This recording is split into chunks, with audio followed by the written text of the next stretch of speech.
दोस्तों कैसे हैं आप लोग। आज हम आपको बताने जा रहे हैं फर्स्ट सेमेस्टर के 25 महत्वपूर्ण प्रश्न के बारे में।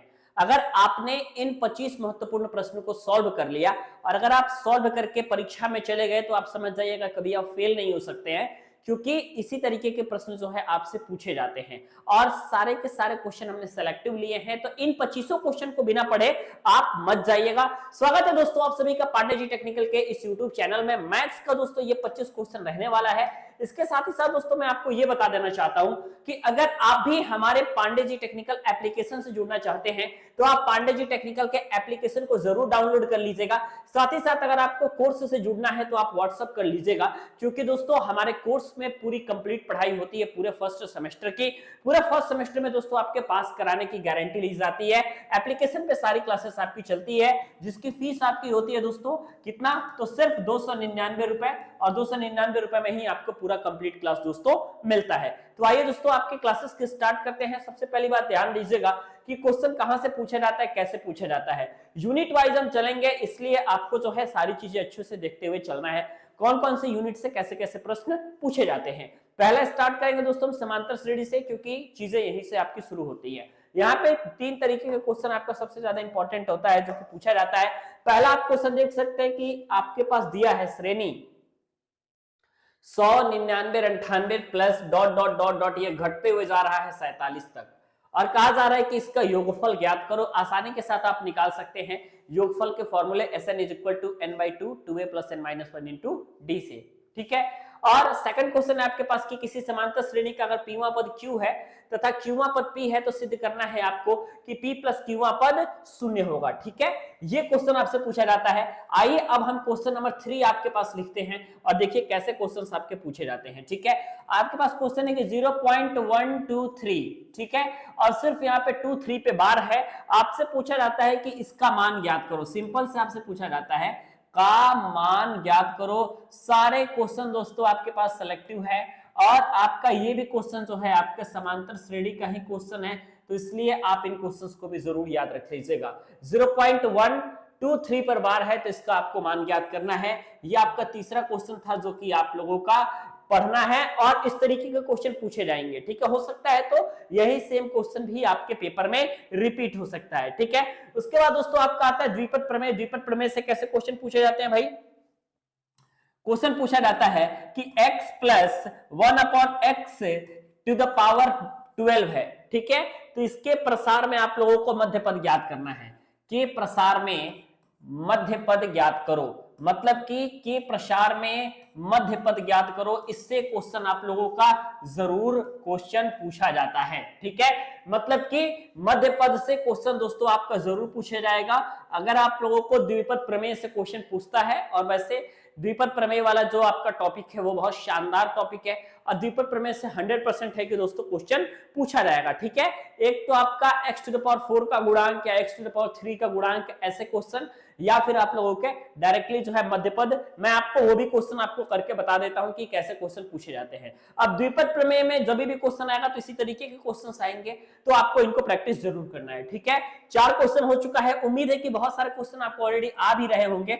अगला क्वेश्चन 5वां में लिखता हूं दोस्तों 3x minus 1 upon x to the power में आपके पास है 6 के प्रसार में। ठीक है, के प्रसार में x टू द पावर 4 का गुणांक ज्ञात कीजिए। ठीक है, x टू द पावर 4 का गुणांक ज्ञात करो, आपसे पूछा जा रहा है। ठीक है ना, तो आपको दोस्तों इसका गुणांक ज्ञात करना है। ध्यान से देख लीजिएगा किसका, 3x minus 1 by x to the power 6 के प्रसार अगर आप करेंगे, इसको अगर आप एक्सपेंशन करेंगे तो इसमें x टू द पावर 4 का कोफिशिएंट क्या होगा, x टू द पावर 4 का गुणांक क्या होगा, क्वेश्चन में पूछा जाता है। ठीक है, ये आपका दोस्तों 5वां क्वेश्चन रहा जो कि आप लोगों के लिए इंपॉर्टेंट क्वेश्चन है। और सारे क्वेश्चन का दोस्तों चैप्टर वाइज सॉल्यूशन आपको पांडे जी टेक्निकल के एप्लीकेशन में दोस्तों आपको मिल जाएगा। ठीक है, अगला दोस्तों आता है आप लोगों का जो कि सबसे इंपॉर्टेंट है और 5 नंबर में इसका क्वेश्चन आता है। यह है आपका दोस्तों क्रेमर का नियम। ठीक है, तो अब क्रेमर के नियम में मैं आपसे क्वेश्चन लिखवाऊं या ना लिखवाऊं, सारे क्वेश्चन लगभग आपके एक ही तरीके के होते हैं। और क्रेमर के नियम में सिंपल आप समझ लीजिए कि x, y और z का मान ज्ञात करने के लिए पूछा जाता है। अब क्रेमर के नियम में मैं क्वेश्चन लिखवाऊं या ना लिखवाऊं, बस आपको ज्यादा से ज्यादा क्वेश्चन को प्रैक्टिस करके जाना है।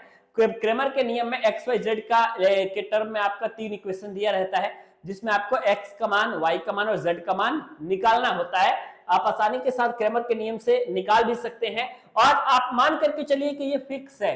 ठीक है, ये क्वेश्चन फिक्स है और 5 नंबर का ही क्वेश्चन आता है, इससे कम का नहीं आएगा, क्योंकि प्रोसेस बहुत ही लेंदी होता है। और जिसका प्रोसेस लेंदी है, मतलब जिसका प्रोसेस बड़ा होगा, जिसका प्रोसेस लेंदी होगा, तो जाहिर सी बात है कि उसमें जो है आप लोगों का नंबर भी बढ़ेगा, टाइम लगेगा तो आपका नंबर बिल्कुल बढ़ेगा। ठीक है, सारणिक से जो क्वेश्चन आता है मैं आपको समझा देता हूं कैसे क्वेश्चन आते हैं, और आमतौर पे ये क्वेश्चन आप लोगों का बहुत अधिक पूछा गया है। ठीक है, क्वेश्चन है दोस्तों आपके पास, ध्यान से देखिएगा कि सिद्ध कीजिए। ठीक है, क्वेश्चन क्या है आपके पास, क्वेश्चन है दोस्तों आपके पास सिद्ध कीजिए। क्या है सारणिक में, ये देख लीजिएगा आप, है ये है 1 1 1, उसके बाद यहां पे है दोस्तों आपके पास a b c, फिर यहां पे है दोस्तों आपके पास a square b square c square, और उसके बाद इज इक्वल टू में आपको जो है सिद्ध करना है a minus B, b minus C और c माइनस a, ये आपको सिद्ध करना है।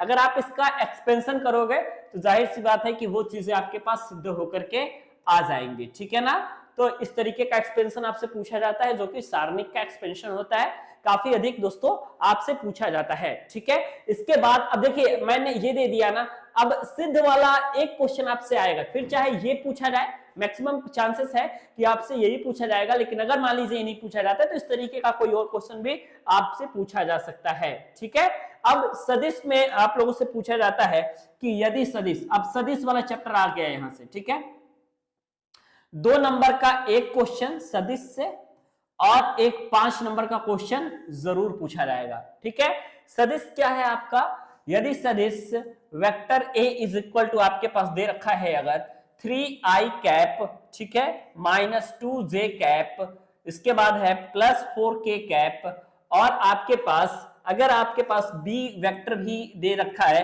b वेक्टर की भी वैल्यू दे रखा है कि i cap minus 2j cap plus 2k cap, इसके अलावा आपके पास अगर ये दे रखा है तो आपको बताना है कि vector a cross vector b का मान बताओ। ठीक है, आपको बताना है कि इसका मान क्या हो जाएगा। ठीक है ना, vector a cross vector b का आपको मान बताना है। यदि आपके पास सदिश दे रखे हैं vector a is equal to 3i cap minus 2j cap plus 4k cap, vector b is equal to i cap minus 2j cap plus 2k cap. ठीक है, तो vector a cross vector b का ऐसे एक question यहां से भी दोस्तों आप लोगों का 1 नंबर वाला बिल्कुल फिक्स होता है। ठीक है ना, तो ये चीजें आपको ध्यान से देखते हुए चलनी है।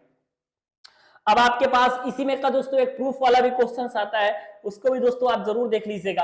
आपके पास ये रहेगा vector a plus vector b की जो वैल्यू है इक्वल है आपके vector a minus vector b की वैल्यू के, तो आपको सिद्ध करना है कि वेक्टर a तथा वेक्टर b परस्पर लंबवत हैं। ठीक है, तो सिद्ध कीजिए, तो सिद्ध कीजिए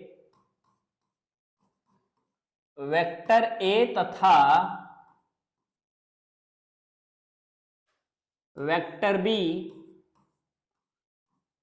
परस्पर लंबवत हैं।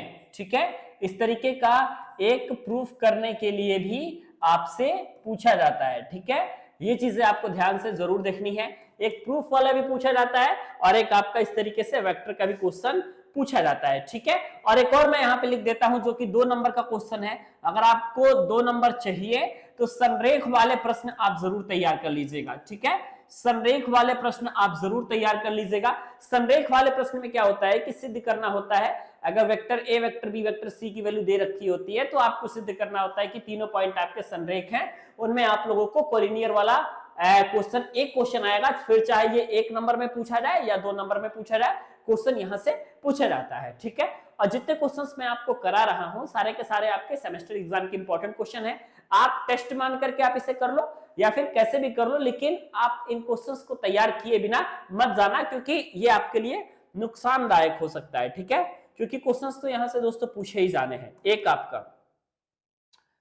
आपका यहां से क्वेश्चन आता है दोस्तों, ध्रुवीय रूप में व्यक्त करो। ठीक है, एक ये क्वेश्चन जो है आप लोगों का दोस्तों 2 नंबर का फिक्स क्वेश्चन है, तो ध्रुवीय रूप आप तैयार कर लीजिएगा अगर आप लोगों का ध्रुवीय रूप तैयार नहीं होगा तो। ठीक है, उसके बाद आता है आपका मापांक तथा कोणांक, जैसे 1 + i अपॉन में 1 - i का। ठीक है, ऐसे क्वेश्चन आता है। मापांक तथा कोणांक ज्ञात करो। ठीक है, मापांक तथा कोणांक ज्ञात करो, और ये क्वेश्चन भी आप लोगों का 2 नंबर का होता है। अगर सिर्फ मापांक पूछ लिया तो आपका 1 नंबर में आएगा, मापांक भी पूछ लिया, कोणांक भी पूछ लिया, तो आप मान करके चलिए कि ये जो कंटेंट है आपका दोस्तों, ये 2 नंबर का कंटेंट है, पूछा जाता है और हमेशा से दोस्तों पूछा जाएगा।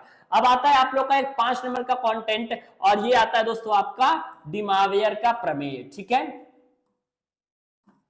डिमावियर का प्रमेय, ये वाला जो आपका टॉपिक है, यहां से आपका 5 नंबर का क्वेश्चन आएगा। क्वेश्चन किस तरीके से आएगा भाई, तो x⁵, ठीक है, फिर +1 = 0। अगर x⁵ + 1 = 0 आएगा तो आपका ये क्या हो जाएगा दोस्तों, इसमें डिमावियर प्रमेय की सहायता से इसके वैल्यू को ज्ञात करना होता है। ठीक है, तो ये आपका एक 5 नंबर का क्वेश्चन बिल्कुल फिक्स है। अब आपके पास जो समझ में आने वाला, मतलब अब आपके पास जो टॉपिक आने वाला है वो है त्रिभुज की भुजाओं तथा कोणों में संबंध। यहां से क्या पूछता है, डायरेक्टली प्रूफ करने वाली चीजें पूछी जाती है। उसके बाद आएगा इनवर्स। इनवर्स से क्या पूछा जाता है, इसमें भी आपका प्रूफ करने वाला भी पूछा जाता है। तो ये त्रिभुज की भुजाओं तथा कोणों में संबंध से एक बड़ा ही फेमस क्वेश्चन है, इसको मैं लिख देता हूं cos A/A, प्लस में आपके पास अगर रहता है cos B/B, प्लस में अगर आपके पास रहता है cos C/C, तो इसकी जो वैल्यू रहता है सिद्ध करना है कि a² + b² + c² अपॉन में 2abc के बराबर होती है। इसमें ये चीजें आपको सिद्ध करनी रहती है जो कि आपसे पूछा जाता है। ठीक है, तो ट्रिग्नोमेट्री का ये काफी फेमस क्वेश्चन है और हर बार आप लोगों के सेमेस्टर एग्जाम में पूछा जाता है। ठीक है, तो इस चैप्टर पे अगर आपको जोर देना है तो इन क्वेश्चंस को तैयार करना पड़ेगा, या फिर आप ये वाला भी क्वेश्चन तैयार कर लीजिएगा। काफी दिनों से ये वाला क्वेश्चन भी पूछा जा रहा है कि a sin b - c/2 = आपके पास b - c, उसके बाद b - c, उसके बाद आपके पास आता है cos a/2 सिद्ध करना होता है। ठीक है, तो ये चीजें भी आपसे प्रूफ में पूछी जाती हैं, तो इनको आप जरूर कर लीजिएगा। ठीक है, उसके बाद इनवर्स आता है, तो इनवर्स में तो दोस्तों आप लोगों का मैक्सिमम आपसे जो है फॉर्मूला बेस्ड क्वेश्चन पूछे जाते हैं। ठीक है, जैसे कि मैं 1-2 प्रूफ आपको बता देता हूं। जैसे प्रूफ में आपसे पूछा जा सकता है कि sine inverse x plus sine inverse y की जो वैल्यू होती है, ये अगर π/2 है तो प्रूफ करना है आप लोगों को कि साइन इनवर्स x का जो मान होता है, साइन इनवर्स x का जो मान होता है वो कॉस इनवर्स y के बराबर होता है। ये क्वेश्चन भी आपसे प्रूफ के तौर पे पूछा जाता है। ठीक है, और इनवर्स में आप जितने क्वेश्चंस देखोगे ना, सारे के सारे क्वेश्चंस आपके प्रूफ वाले क्वेश्चंस ही दोस्तों देखने को मिलेंगे। ठीक है, और ये जो है मैंने ऑलरेडी पहले से लिख रखा है, तो मैंने सोचा कि भाई क्यों ना वीडियो के माध्यम से बता दिया जाए, क्योंकि ये चीजें स्टार के मतलब टॉपिक के तौर पे मतलब प्रूफ हुई है। मैंने इसका एक्सपेरिमेंट कर रखा है, मैं कई साल स्टूडेंट्स को लगातार देता हूं, अगर इन इंपॉर्टेंट टॉपिक्स को अगर वो ये क्वेश्चंस लगा के जाते हैं तो उन्हें फायदा होता है। तो मैंने सोचा भाई आपका भी फायदा होना चाहिए, क्यों नहीं होना चाहिए भाई, सारे स्टूडेंट्स का फायदा होना चाहिए। अब आता है दोस्तों आपका लिमिट का क्वेश्चन। ठीक है, अब आता है आपका लिमिट का क्वेश्चन, जिसमें मैक्सिमम इस तरीके के क्वेश्चन पूछे जाते हैं कि अगर limit x tends to infinity होगा, और यहाँ पे होगा आपके पास दोस्तों 4x, एक मिनट इसको मैं सॉल्व करता हूं। अगर यहाँ पे होगा आपके पास 4x², ठीक है, -5x + 3, फिर बट्टे में अगर आपके पास ये देखिएगा तो 7x² + 3x + 1, ठीक है, तो आपको इसका वैल्यू ज्ञात करना होता है। मतलब लिमिट वाले एक क्वेश्चन आपके आएंगे, अगर आपका 2 नंबर में आ जाता है तो सही है, और मैक्सिमम चीजें जो है 2 नंबर में ही आती हैं। ठीक है, अब अवकलन वाला जो है ना, अवकलन का अगर आपका एक क्वेश्चन आता है तो ये आता है आपका प्रथम सिद्धांत से। ठीक है, प्रथम सिद्धांत से आपका एक क्वेश्चन आता है, फिर चाहे वह sin x का अवकल गुणांक ज्ञात करने के लिए कह दे आपसे प्रथम सिद्धांत से, या cos x का कह दे, या tan x का कह दे, कहीं से कह दे, प्रथम सिद्धांत से आपको sin x का भी अवकल गुणांक ज्ञात करने के लिए कहा जा सकता है, cos x का भी कहा जा सकता है, tan x का भी कहा जा सकता है। ठीक है, तो प्रथम सिद्धांत से अगर क्वेश्चन आते हैं तो आप मान करके चलिएगा कि 5 नंबर आपका कहीं नहीं गया है और 5 नंबर में ही वो प्रश्न पूछे जाएंगे।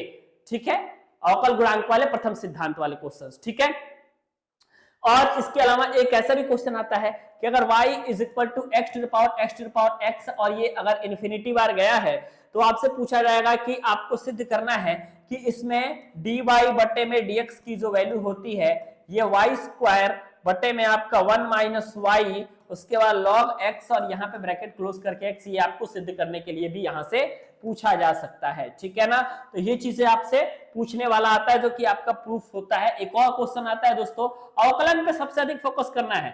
अगर y इज इक्वल टू आपके पास दे रखा है sec x इंटू में tan x, ठीक है, तो आपको जो है इसका dy अपॉन dx ज्ञात करना है। ठीक है, dy अपॉन dx की वैल्यू क्या होगी। मैक्सिमम क्वेश्चन आपके आएंगे तो आपके अवकलन से ही आएंगे। अवकलन आपको जो है कहने का मतलब है पूरा बेस्ट तरीके से तैयार करके जाना है। ठीक है, फिर आपका दो फलनों का अवकलन हो, दो फलनों के गुणनफल का अवकलन हो, भागफल का अवकलन हो, लॉग वाला अवकलन हो, या स्पर्श रेखा तथा अभिलंब हो, ठीक है, समीकरण वगैरह, उचिष्ट निम्निष्ट हो, इससे एक क्वेश्चन आप लोगों का पूछा जाता है। ठीक है, स्पर्श रेखा तथा अभिलंब। ठीक है, स्पर्श रेखा तथा अभिलंब से 5 नंबर का एक क्वेश्चन एकदम आपका बिल्कुल फिक्स है, 100% है, फिक्स है। इसके अलावा आपका दोस्तों यहां से भी क्वेश्चन पूछा जाता है जो फिक्स रहता है, ये है आपका उचिष्ट तथा निम्निष्ट। ठीक है, उचिष्ट तथा निम्निष्ट से भी आपका क्वेश्चन जो है 100% दोस्तों फिक्स रहता है। ठीक है, या फिर आप लोगों का कई सारे जो अवकल गुणांक होते हैं ना, जैसे इसका आप d2y अपॉन dx2 की वैल्यू ज्ञात करें। ठीक है, इस तरीके से डबल डिफरेंशिएशन, ट्रिपल डिफरेंशिएशन, ये तरीके का भी क्वेश्चंस पूछे जाते हैं। मैक्सिमम आपको एंट्रेंस एग्जाम के क्वेश्चंस में फॉलो अप करना है तो आपको जो है अवकलन को ही फॉलो करना है। ज्यादा से ज्यादा क्वेश्चंस अगर सॉल्व करने हैं, प्रैक्टिस करना है, तो अवकलन का ही क्वेश्चन प्रैक्टिस कीजिएगा। ठीक है, तब जाकर के आपका काम हो पाएगा, ऐसे नहीं। और बाकी अगर आप हमसे तैयारी करना चाहते हैं, पांडे जी टेक्निकल एप्लीकेशन को डाउनलोड कर लीजिएगा और व्हाट्सएप पे दोस्तों अगर इस नंबर पे व्हाट्सएप कीजिएगा तो मैं आपको रिस्पॉन्स कर दूंगा। 88 26 39 60 22 इस नंबर पे व्हाट्सएप कीजिएगा, रिस्पॉन्स आपको बिल्कुल मिलेगा। और आप क्रैश कोर्स में जुड़ सकते हैं, पूरे फर्स्ट सेमेस्टर की तैयारी उसमें होती है। ठीक है, एप्लीकेशन पे क्लास चल रही है, इसलिए आप लोगों का यूट्यूब पे फ्री क्लासेस जल्दी नहीं होती है। ठीक है, तो मिलते हैं दोस्तों आपसे नेक्स्ट वीडियो में, और उम्मीद है इन 25 क्वेश्चंस को आप रेगुलर प्रैक्टिस जरूर करेंगे और प्रैक्टिस करके ही आप जो है अपने एग्जाम हॉल में जाएंगे, क्योंकि सेमेस्टर एग्जाम में पास होना है तो भाई इन 25 प्रश्नों को जरूर तैयार करना पड़ेगा।